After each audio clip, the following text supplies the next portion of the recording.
2024 లేదా 25లో డిగ్రీ లేదా బీటెక్ చదివారా? సాఫ్ట్‌వేర్ జాబ్ కోసం ఎదురు చూస్తున్నారా? అయితే కోడ్ జ్ఞాన్ 100 డేస్ కోర్సులో చేరండి, జాబ్ సాధించండి. Hello sir. హలో అండి. ఆఫ్ క్యాంపస్‌లో స్టూడెంట్స్ ఏదైనా జాబ్ క్రాక్ చేయాలి అనంటే ఖచ్చితంగా తెలుసుకోవాల్సినటువంటి విషయాలేంటి సార్? ఎందుకంటే ఇవాళ గుంపులుగా వచ్చేస్తున్నారు స్టూడెంట్స్. లిటరల్లీ చెప్పాలంటే ఏఐ వచ్చేసిన తర్వాత కాంపిటీషన్ హై ఉంది.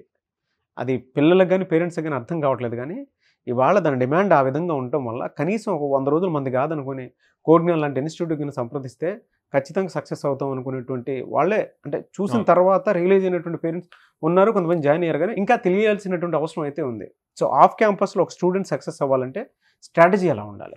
సో ఒక్కసారి వాళ్ళు కాలేజ్ నుంచి పాస్ అవుట్ అయ్యి బయటికి వచ్చేసారు అంటే అక్కడి నుంచి జరిగే డ్రైవ్స్ అన్ని మాక్సిమం ఆఫ్ క్యాంపస్ జరుగుతూ ఉంటాయండి. అవును. సో ఈ ఎప్పుడైతే ఆఫ్ క్యాంపస్ అని చెప్పి అంటారో ఆ టైంలో వీళ్ళతో పాటు లైక్ బయట డిఫరెంట్ ప్లేసెస్ నుంచి కూడా స్టూడెంట్స్ అటెండ్ అవుతూ ఉంటారు. కొన్ని 1000 ఒక 10 పొజిషన్స్ ఉంటే కూడా 10,000 15,000 స్టూడెంట్స్ అటెండ్ అవుతున్నారు ఇప్పుడు ఉన్న సిచ్యువేషన్కి. సో అది వెరీ హై కాంపిటీషన్. సో అలాంటి కాంపిటీషన్లో కూడా మీరు యునిక్గా ఉండాలి. అలా యునిక్గా ఉండాలి అంటే కనుక కొన్ని స్టెప్స్ ఫాలో అవుదాం అండి. సో దానికి ఫస్ట్ అంటే ఎవరైతే పాస్ అవుట్ అవుతున్నారో కాలేజ్లో ఎక్కువ పర్సంటేజెస్ ఉండి 75% 80% ఇట్లాంటివి ఉన్నవాళ్ళు ఫస్ట్ తెలుసుకోవాల్సింది ఏంటంటే మీ దగ్గర ఉంది థియరిటికల్ సబ్జెక్ట్, కావాల్సింది ప్రాక్టికల్ నాలెడ్జ్. థియరిటికల్ సబ్జెక్ట్తో థియరిటికల్ నాలెడ్జ్తో 80% 75% తెచ్చుకుంటున్నారు. కానీ ఇంటర్వ్యూకి కావాల్సిన స్కిల్ ఉందా, ఇండస్ట్రీకి కావాల్సిన స్కిల్ ఉందా అన్నది క్వశ్చన్ చేసుకోవాలి. అది చేసుకోకుండా అన్నిటికీ అప్లై చేసి ఆఫ్ క్యాంపస్ ఆఫ్లైన్ ఇంటర్వ్యూ అనగానే అక్కడికి వెళ్ళిపోయి మళ్ళీ అక్కడ ఏం పెర్ఫామ్ చేయకుండా డిసప్పాయింట్మెంట్ అయ్యే బదులు లైక్ ఫస్ట్ స్కిల్ మీద ఫోకస్ చేయండి.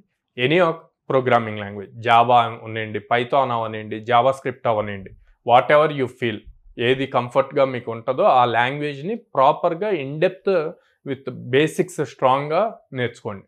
ఆ తర్వాత DSA, data structure algorithms, so దాన్ని ఎక్కువగా ప్రాక్టీస్ చేయాలన్నమాట.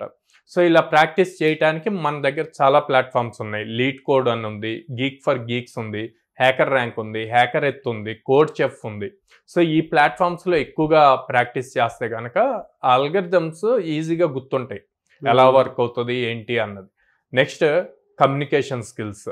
సో ఇంగ్లీష్లో ప్రాపర్గా ఇంటర్వ్యూలో ఎలా మాట్లాడాలి ఏంటి అన్నది తెలియాలి. 1-to-1 ఎలా మాట్లాడాలి, గ్రూప్ డిస్కషన్ ఎలా మాట్లాడాలి, at the same time presentation skills and interview skills. So వెళ్ళినప్పుడు హెచ్ఆర్తో ఎలాగా బిహేవ్ చేయాలి, ఎలా మాట్లాడాలి అన్నది కూడా చాలా ఇంపార్టెంట్. ఇవన్నీ ప్రాపర్గా బిల్డ్ చేసుకుంటే మీరు 50% సక్సెస్ అయినట్టు. నెక్స్ట్ మీకంటే ముందు రెజ్యూమ్ వెళ్తుంది హెచ్ఆర్ దగ్గరికి. ఆ రెజ్యూమ్ని ప్రాపర్గా బిల్డ్ చేయాలి. So single page resume build చేసి ఆ రెజ్యూమ్లో ప్రాపర్గా మీకు దేంట్లో అయితే కాన్ఫిడెంట్గా స్కిల్ ఉందో అవి మాత్రమే మెన్షన్ చేయాలి.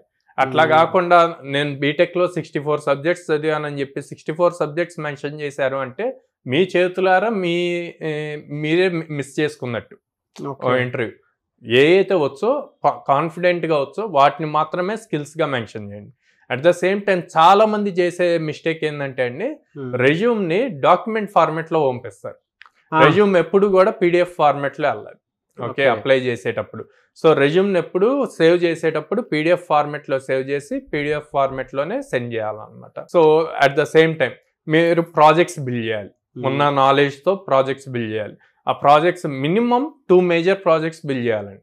2 మెయిన్ అప్లికేషన్స్ బిల్డ్ చేసి డిప్లాయ్ చేయాలి. ఎక్కడ డిప్లాయ్ చేస్తారు? AWS కానీ అజ్యూర్ కానీ ఇట్లా క్లౌడ్ ప్లాట్ఫామ్స్లో డిప్లాయ్ చేయాలి. డిప్లాయ్ చేసినప్పుడు వీళ్ళకి ఒక URL వస్తుంది. ఆ URLని తీసుకొచ్చి లింక్డ్ఇన్లో అప్డేట్ చేయాలి. అండ్ లింక్డ్ఇన్ ప్రొఫైల్ ప్రాపర్గా ఎవ్రీడే డైలీగా యాక్టివ్ ఉంచాలి. సో డైలీ ఏం నేర్చుకుంటున్నారు, కొత్తగా ఏం నేర్చుకున్నారు అన్నది 2-3 లైన్స్ రాయాలన్నమాట. సో ఇదంతా అయిపోయింది, అంతా యాక్టివ్ ఉంది. లింక్డ్ఇన్ కూడా ఫిల్ చేశారు అండ్ వాళ్ళు చేసిన ప్రాజెక్ట్ గిట్హబ్లోకి పుష్ చేశారు. ఓకే, ఇవన్నీ కూడా రెజ్యూమ్లో మెన్షన్ చేశారు. ఇప్పుడు రెజ్యూమ్ హెచ్ఆర్ దగ్గరికి వెళ్ళింది. రెజ్యూమ్ చూసి వావ్ సూపర్ ఉంది ప్రొఫైల్ అని చెప్పి ఇంటర్వ్యూకి కాల్ చేశారు. ఇంటర్వ్యూలో వాళ్ళు చేసిన ప్రాజెక్ట్స్ ఎక్స్ప్లెయిన్ చేయాలి. ఎలా ఎక్స్ప్లెయిన్ చేయాలి? స్టార్ మెథడాలజీలో ఎక్స్ప్లెయిన్ చేయాలి. స్టార్ అన్నది 4 letters, STAR. ఓకే, S అంటే సిచ్యువేషన్, T అంటే టాస్క్, A అంటే అప్లై, R అంటే రిజల్ట్. ఈ సింపుల్గా ఈ 4 waysలో మీరు ఎంటైర్ మీరు బిల్డ్ చేసిన 2 projectsని ఎలా ఇంప్లిమెంట్ చేస్తారు, ఎక్స్ప్లెయిన్ చేస్తారు. సో అలా ఎక్స్ప్లెయిన్ చేసే ప్రొసీజర్లో ఇంటర్వ్యూయర్కి మీ మీద బాగా కాన్ఫిడెన్స్ రావాలన్నమాట. ఈ 4 methods యూజ్ చేసి ఎక్స్ప్లెయిన్ చేస్తున్నప్పుడు ఓకే చాలా ఇన్డెప్త్ నేర్చుకున్నాడు, తిన దగ్గర ఎక్సలెంట్ స్కిల్ ఉంది అంటే తను ఇంకా తిరిగి మిమ్మల్ని క్వశ్చన్ చేయలేనంత విధంగా మీరు ఇన్డెప్త్గా ఎక్స్ప్లెయిన్ చేయగలరు. ఓకే, స్టార్ కాన్సెప్ట్ యూజ్ చేసి situation, task, apply, result. Okay, so ఇలా చేసినప్పుడు ఎంత కాంపిటీషన్ ఉన్నా సరే మీరు యూనిక్గా ఉంటారు, ఖచ్చితంగా జాబ్ క్రాక్ చేస్తారు. Very good information sir. Anyways thank you so much Sairam గారు. థ్యాంక్ యూ అండి.